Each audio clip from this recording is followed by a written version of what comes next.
when we're recording this, it's All-Star Weekend, right? In Atlanta, which on another note, I saw a whole club and it was packed and no one was wearing a mask. And then y'all wonder Man, why I God don't bless want to those go people. Yeah, to Atlanta. yeah. Well, I should better say, I pray for their health and their protection. That's gonna be. And Better I all think they're have the one of the states. vaccination. All of them. Yeah, yeah. I just don't get it. Like I really see all the clubs packed and all of them like typical packed, like all together, like on each other, almost hugging each other, listening to music. And I'm like, oh, this is like pre-COVID. Oh, this y'all have a regular life in Atlanta. And then Wow. I think I told you the Texas is like we're 100% open. We're good. We're no mask, no nothing. But that's not the point. So that's another conversation. I'm still not going outside. All right. I'm not going outside. I don't care. I'm staying here. So Past the test phase. right. So it's All-Star Weekend. A whole bunch of people are together, but there's something that caught my attention that I've been talking about, like behind the scenes, real quick. And for those who are on YouTube, you will see this nice little article. My audio people, I will read it to you. So, Bleacher Report joins blockchain frenzy with NFT sales. Nikki, what does that mean? I got you. Hold on. So what Bleacher Report is doing is they're selling these digital basketball art pieces, right? And it's called NFTs. And for those who don't know what NFTs are, it's non-fungible tokens. I'll get into that. Don't worry about it. But they're doing these basketballs of like Quavo, Little Baby, 2 Chainz, and everything. And it's selling for crypto. It's selling for 0.4 Ethereum, which is really around $600 depending on when they buy it, right? The reason why I wanted to bring this up is because it's looking like brands are moving more into the crypto space than before, right? The fact that on a major weekend, through the biggest weekend of the NBA, we're talking about NFTs and crypto and digital art. We clearly are seeing a bit of a shift. So I think I showed Moose, but they're starting to do like digital trading cards with NBA Top Shot, right? Where you get to pay for moments of somebody dunking or doing a steal and you get to own that, right? It's really, whether it's digital art, whether it's a digital product, wearables from like gaming and stuff like that. Anything digital, you could put a token on it and people are owning it, right? I'm finding this very fascinating from 3 standpoints: of an investor, of a content creator, and an influencer. Those are the 3 mindsets I'm looking at it. But I'm seeing that brands are starting to think about this. I'm seeing that music is starting to make a wave with it. There was this artist that made about $3.6 million off of his music by selling digital products, digital songs, as well as a physical vinyl. And if this is going in your head, don't worry, Moose is going to slow this down for you, right? But I'm saying this because clearly we've heard about crypto and Bitcoin and all that great stuff for a little bit, but not necessarily on a mainstream vibe. Like not necessarily brands taking it on and figuring things out and making it part of their products and their services.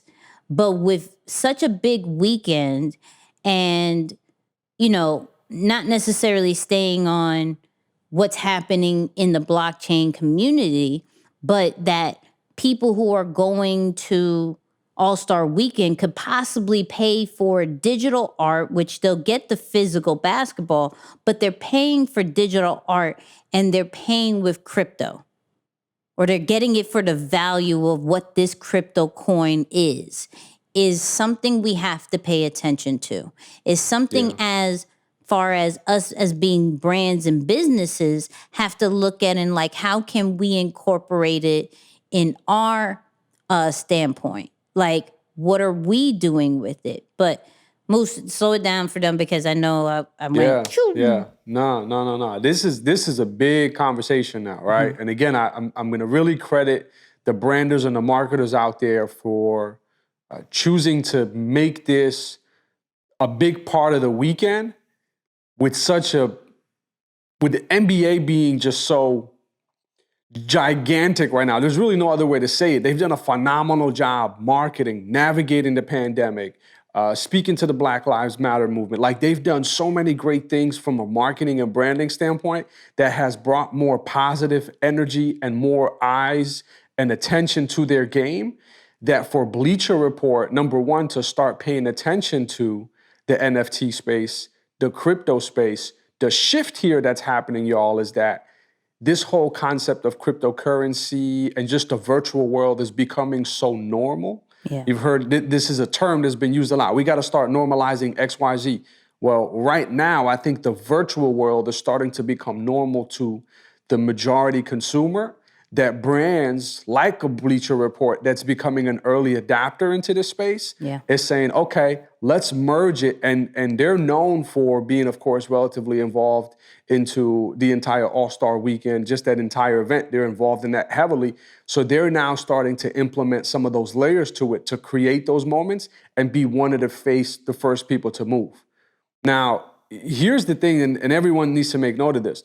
The early adopters are often the first one to get the fire or like face the most heat if things don't go well, but they're often the people who rise above and are typically ways ahead of the competition because they've moved first. Yep. So I love that you bring this up, Nicky, and you've done a phenomenal job really diving into it, studying it, and really bringing it to light for everyone to look at, because we have to stop. You talk about culture, you talk about Black-owned, all of those things. We as a society also have to stop being the last to move on some of these things. Yeah. Because as I started looking deeper into the industry, NFTs have been around even 2019. Yeah, it's like and 3 that years. industry, industry generated almost 200 million in 2019. So it starts to show you like, hey, I don't know why we're just starting to find out about it now, but this is something that's been in the works, and I'm sure it's only been even further enhanced, or it picked up more steam because of the pandemic, COVID, and quarantine, and many things from the virtual standpoint becoming more accepted. So, with the rise of Bitcoin, just over the last couple of months, that has shot through the roof as well and kind of took its couple runs. So you start to see those two merge together, and it makes sense. Yeah, and I think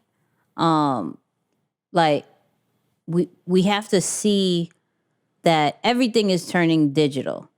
But everything is turning digital.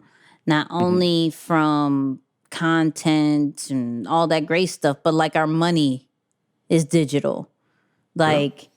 Our products and services are going to start being digital, and we have to figure out, like, when we see certain things like that, like, let me pull it up again. For those people on YouTube, like, what you see on the screen is just two basketballs, right? With different images, one that says 2 Chainz and one that has like black angels and everything like that. And people are buying this digital art, right? The crazy thing about this, what is very interesting about NFTs, is that the original person, think about it from, and I'm not going to get too geeked out, but think about it from a standpoint of, if you are a regular artist, like you paint, like boom, you paint, draw, whatever it is. Once you sell that, that's it, right? So I'm I'm looking into it and I'm realizing those people who do the digital art, those people who do digital products and they sell it as an NFT, if the person who buys it puts it out on the marketplace, right? Because there's this whole NFT community right now that like sells and trades all these things. If they sell it, if the person sells it, the original person will forever get royalties, like between, I think, 10 to 30%, depending on what you put in the back end, right? And that's huge and brings a whole different definition of digital ownership, right? There are people who are literally trying to find like video frames now to post up these different digital art forms and these videos and all that great stuff, like to have different moments of LeBron dunking on people all throughout the house through a video frame. People are starting to do this, right? Starting to be more common than before. And it brings a whole sense of ownership to say, yo, I have this moment. I have this art. No one else.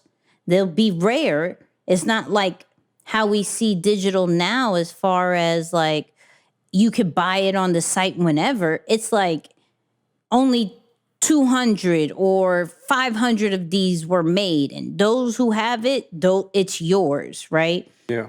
It's very interesting. It's there's a sense of very interesting. Yeah, the sense of exclusivity, and then also the part that I think is super important to mention here too is that when you talk about the original artist gaining royalties forever, and for those listening, y'all, believe me, I'm just entering this space very new too as well. So I'm not. For me, it's like NFTs, wow. We're not NFTs or crypto experts. We're just experts, right? Speaking what we literally are learning about. Exactly, but the thing that stood out to me, Nix, is that traditionally, artists never got royalties. Right. So an artist may sell their painting to, let's say a museum or whoever it is, and then years down the line, and there are many stories, and that's why when we highlighted Swiss Beats on, and did an episode on him, we talked about how he is also creating a network that looks out for the artist, even versus that's a form of that as well. But in the traditional realm, once your art is sold from one person to another and you look up and you see one of your paintings going for millions, the original artist rarely ever got money back. Yep. Or let me better rephrase it, never got money back. Never. So the fact that this is one of the benefits to it, so you talk about it from a creative or an influencer standpoint, it's definitely a major shift into, how you can now respect the artist, appreciate the artist for their work and what they've created. So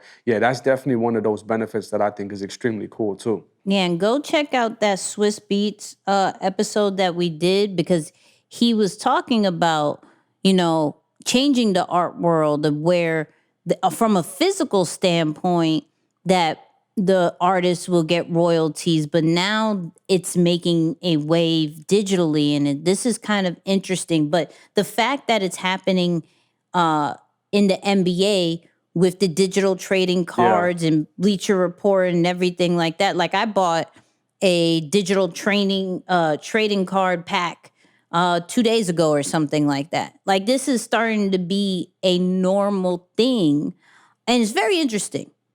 And everybody's talking about it. So if you don't know what we're talking about, just look up NFTs and things like that. We'll probably have like one resource to it in our show notes. So go check that out. But yeah, I'm very invested in it. I'm looking into it. I made it very known on my social media. And now we're making it known here that we're probably going to be really into this world. So yeah, check that out.